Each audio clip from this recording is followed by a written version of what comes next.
Hello everyone, I hope you are doing well. Myself Manjula.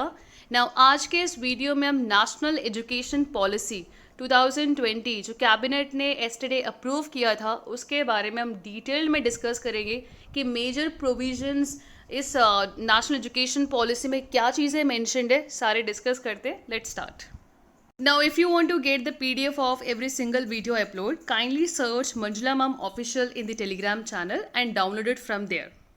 देखो, national education policy 2020 जिसको cabinet ने approve किया है उसको डिस्कस करने से पहले हम देखते हैं कि पहले कौन कौन सी नेशनल एजुकेशन पॉलिसीज थी। देखो, सबसे पहले first time national education policy existence में आया था इंडिया में 1968 में on the basis of the recommendation of Kotari commission. बहुत ही इंपॉर्टेंट कमीशन है। अच्छा, प्राइम मिनिस्टर कौन थे उस टाइम पे? Prime minister Indira Gandhi. Fine. उसके बाद नेक्स्ट नेशनल एजुकेशन पॉलिसी 1986 में आया था during the prime ministership of mister Rajiv Gandhi. और उसके बाद 1992 उसमें during the prime ministership of Narasimha Rao. Basically 1986 का जो नेशनल एजुकेशन पॉलिसी था उसमें बेसिकली मॉडिफिकेशन किया था, अमेंडमेंट किया था। ओके और दैट मीन्स आज के टाइम पे जो अभी नेशनल एजुकेशन पॉलिसी जो हम फॉलो कर रहे हैं that is the national education policy of 1986, right. तो इसीलिए 34 इयर्स के बाद नेशनल एजुकेशन पॉलिसी 2020 को भी कैबिनेट ने अप्रूव किया है, राइट। उसके बारे में हम डिस्कस करेंगे। नाउ 2009 में right of children to free and compulsory education act आया था। तो ये थोड़ा सा बैकग्राउंड है। नाउ लेट्स से कि अभी का जो नेशनल एजुकेशन पॉलिसी है उसके क्या प्रोविजंस है और किसके रिकमेंडेशन से आया था। देखो, अभी का जो नेशनल एजुकेशन पॉलिसी 2020 जो है दैट वाज एक्चुअली वो ड्राफ्ट जो है उसको प्रिपेयर किया था अंडर द चेयरमैनशिप ऑफ एक कमिटी एस्टैब्लिश किया था जिसके चेयरमैन थे के कस्तूरी रंगन। ओके, के कस्तूरी रंगन एक फॉर्मर इसरो चीफ है, राइट। उन्होंने बेसिकली इस ड्राफ्ट को कंप्लीट किया था 2018 में। इसे बेसिकली ड्राफ्ट कंप्लीट करके गवर्नमेंट को सबमिट किया था एंड देन 2019 में ये पब्लिक को पब्लिक के सामने रख दिया एंड पब्लिक से काइंड ऑफ रिकमेंडेशंस, उनके क्या ओपिनियंस है वो सारी चीज़ें इसमें गैदर किया गया and then that was taken into consideration.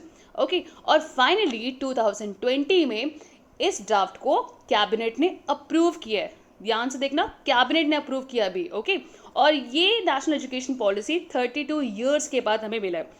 एक और पॉइंट यहाँ पर बहुत ही इंपॉर्टेंट, ये बेसिकली जो प्रेजेंट बीजेपी गवर्नमेंट है ये पोल के टाइम उन्होंने प्रॉमिस किया था 2014 में। और जब 2019 के इलेक्शन के बाद उन्होंने बेसिकली पब्लिक के सामने ये पुट किया एंड देन पब्लिक के ओपिनियन इसमें गैदर किया गया, राइट। तो नाउ अब प्रोविजंस इसमें क्या क्या है, बहुत ही इंपॉर्टेंट।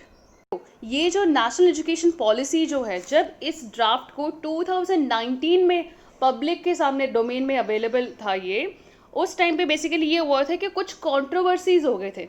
नाउ कंट्रोवर्सीज क्या थे इसमें? बेसिकली जो 3 लैंग्वेज फार्मूला जो था जिसमें हिंदी को बेसिकली इम्पोज किया जा रहा था on all school students, right, उसके वजह से यहाँ पर कंट्रोवर्सी हुई थी। और अभी जो पॉलिसी नेशनल एजुकेशन पॉलिसी 2020 जो आया है उसमें एक ये जो हिंदी को इम्पोजिशन वाला जो पॉइंट जो था बेसिकली उस क्लॉज को ड्रॉप कर दिया।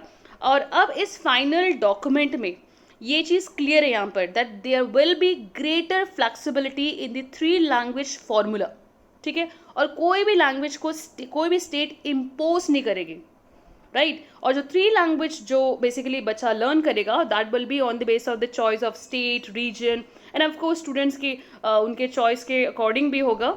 एंड जो 3 लैंग्वेज फॉर्मूला में ऑफकोर्स 2 लैंग्वेज जो होगा वो नेटिव इंडियन लैंग्वेज और 1 लैंग्वेज जो है बाहर फॉरेन का होगा, for example like English, right. और जो संस्कृत लैंग्वेज होगा that will be offered an option at all levels of school and higher education. तो वो एक बहुत इंपॉर्टेंट पॉइंट है। और जो फॉरेन लैंग्वेज है that will be offered at the secondary level. Okay, now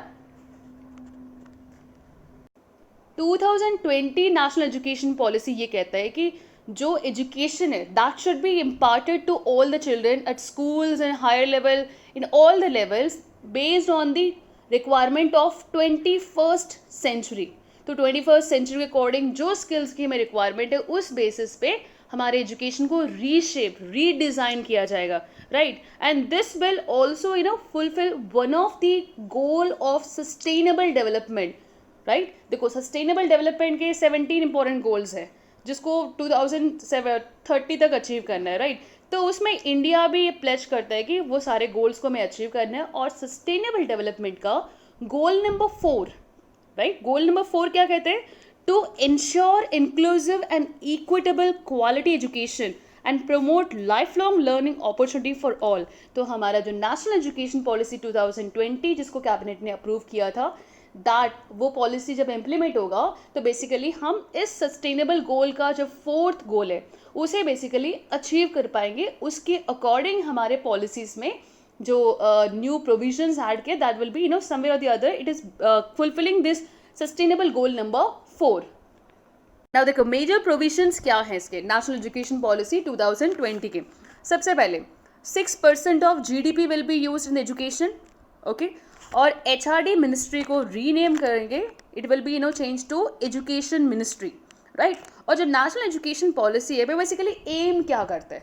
वो एम ये करता है कि दैट प्री स्कूल से लेकर सेकेंडरी लेवल तक 100% ग्रॉस एनरोलमेंट रेशियो अचीव करना है बाय 2030, राइट। और 2 करोड़ जो ऐसे स्कूल बच्चे हैं जो बेसिकली स्कूल को ड्रॉप आउट कर दिया, लाइक उन्हें वापस स्कूल मेन स्ट्रीम में लेके आना है, that is one more aim, okay. और जो बोर्ड एग्जाम्स होंगे class 10th and 12th, that will be made easier, okay.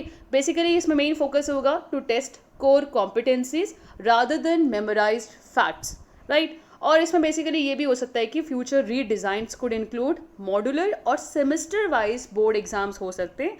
और एग्जाम जो है डिफरेंट लेवल्स में हो सकता है on the base of our difficulty, और separate exams for objective descriptive type question, so that we have to see कि इसमें कैसे फॉर्मुलेशन होते हैं इन फ्यूचर। नाउ एम्फोसाइज किसके ऊपर होगा?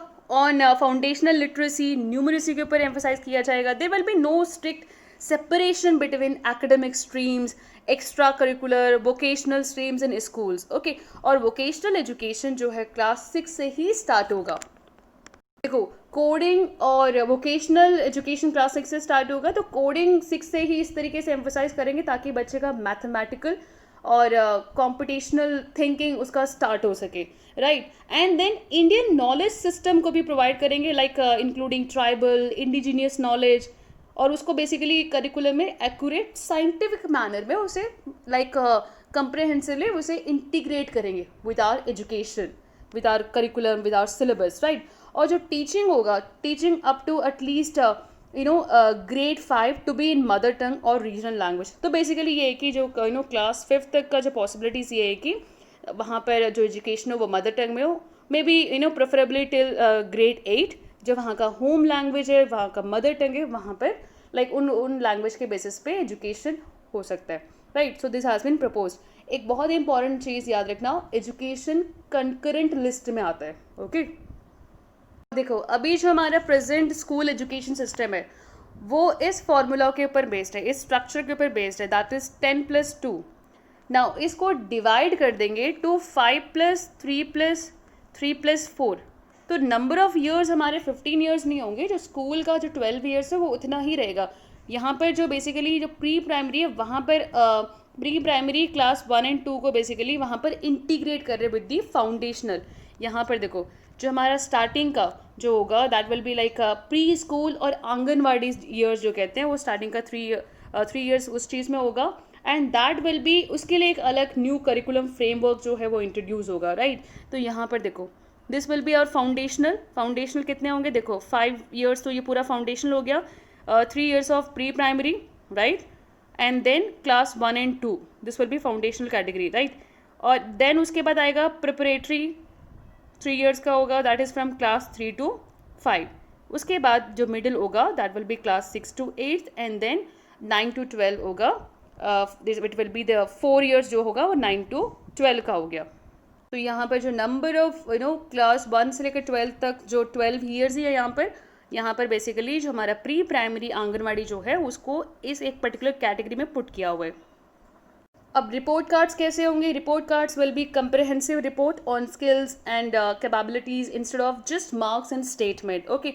और ग्रॉस एनरोलमेंट रेशियो जो स्कूल्स में है that will be raise to 50% by 2035, 3.5 crore seats to be added in higher education. तो ये हायर एजुकेशन से कनेक्टेड है, राइट। हायर एजुकेशन करिकुलम जो होगा फ्लैक्सिबिलिटी सब्जेक्ट का वो चीज़ मेंटेन रखेगा. एंड देन हायर एजुकेशन में एक बहुत ही इंपॉर्टेंट जो कोर्स जो था that is MPhil, that has bin abolished. तो एमफिल जो करते थे हम basically master of philosophy PhD से पहले जो लोग करते थे, now that has bin abolished for this in this national education policy 2020. Regarding technology in education, देखो नेशनल एजुकेशन पॉलिसी में टेक्नोलॉजी इन एजुकेशन के बारे में क्या चीज़ मेंशन्ड है.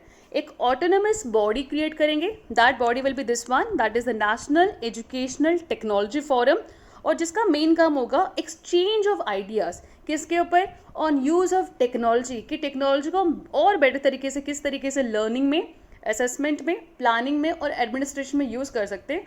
in that exchange of ideas जो है that will be done through this autonomous body, National Educational Technological Forum. Okay, technology forum. Then a dedicated unit for the purpose of creating digital infrastructure, digital content, digital capacity building, वो setup किया जाएगा in the ministry. Integration of technology को बहुत अच्छे से करेंगे in all levels of education, ताकि learning process और अच्छा इंप्रूव हो सके in terms of its quality. Then teacher, regarding teacher education, देखो बाय 2030 मिनिमम डिग्री जो क्वालिफिकेशन होगा for teaching will be 4 year integrated B.Ed degree. ठीक है. फाइनेंशियल सपोर्ट के रिगार्डिंग जो भी मेरिटोरियस स्टूडेंट्स हैं in the category of SC, ST, OBC और any other socially economically disadvantage group, they will be given incentives, right. तो जो private institutions हैं उनको भी इनक्रेज करेंगे कि वो भी अपने मेरिटोरियस स्टूडेंट्स को वहाँ पर कुछ स्कॉलरशिप काइंड ऑफ चीज़ें प्रोवाइड करें. रिगार्डिंग प्रोफेशनल एजुकेशन, वह उसमें भी चेंजेस किया है, that it was done in such a way that it should aim at becoming multidisciplinary institutions. Then undergraduate education जो होगा that will become more holistic and multidisciplinary. Okay, 4 year bachelor degree होगा. ठीक है. And then जो students जिन्होंने drop out किए at early, जो drop out करते हैं at early stages will receive lesser qualification as well. Okay, वो भी चीज़ है कि अगर वो बीच में ड्रॉप आउट करते हैं उसको लेसर क्वालिफिकेशन का कोई मिल सकता है, for example kind of diploma type. Fine. And then basically जो MPhil डिग्री है that has been scrapped, that thing we have to keep in mind. Then multi level entry और एग्जिट पॉइंट भी available होगा in the undergraduation degree, that we have to see कि आप अगर like after 1 year or 2 years अब like college छोड़ देते हो तो उसके बाद like again you can rejoin it. So that kind of proposals are also there. We have to see कि government इसके ऊपर किस तरीके से rules and regulations को frame करती है. So that we will see.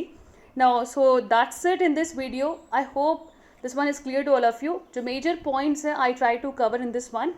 Now thank you for watching this video.